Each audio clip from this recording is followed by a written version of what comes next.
तुर्किया में इतने जल्जले क्यों आते हैं? माजी में 33,000 हलाकतें भी हुईं। क्या इस्तांबुल तबाह हो जाएगा?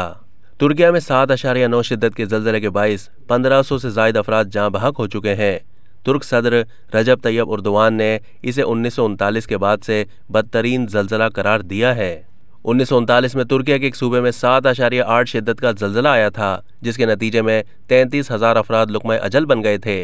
इसके बाद 1999 में तुर्किया में 7.4 की शिद्दत का जल्जला आया, जिसके बाइस 17,000 से ज्यादा अफराद हलाक हुए थे। सैकड़ों इमारतें गिर गई थीं। सवाल ये पैदा होता है कि तुर्किया में इतने जल्जले क्यों आते हैं? दरअसल तुर्किया दुनिया के सबसे ज्यादा फ़ाल जल्जला जोन में वाक़ है, क्योंकि इस मकाम पर कई टेक्टोनिक प्लेट्स आपस में मिल रही हैं और हरकत भी कर रही हैं।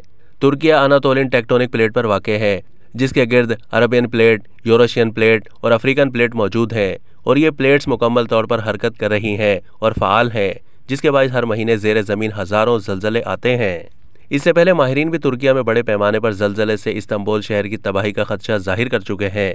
मगरबी मीडिया की रिपोर्ट्स के मुताबिक हॉलैंड के एक साइंसदान ने 2 फरवरी 2023 को तुर्किया में जल्जले की पेशगोई की थी और कहा था कि 4 से 6 फरवरी के दरमियान 7.5 शिद्दत का जल्जला आ सकता है। उन्होंने कहा है कि जनूब वस्ती तुर्किया, उर्दन, शाम या लबनान में जल्जला आ सकता है। इसके अलावा दिसंबर 2022 में भी एक साइंसदान ने इसी इलाके में बड़े जल्जले से खबरदार किया था। अब तक के लिए इतना ही। मज़ीद मालूमात के लिए डेली जंग के YouTube चैनल को सब्सक्राइब कीजिए।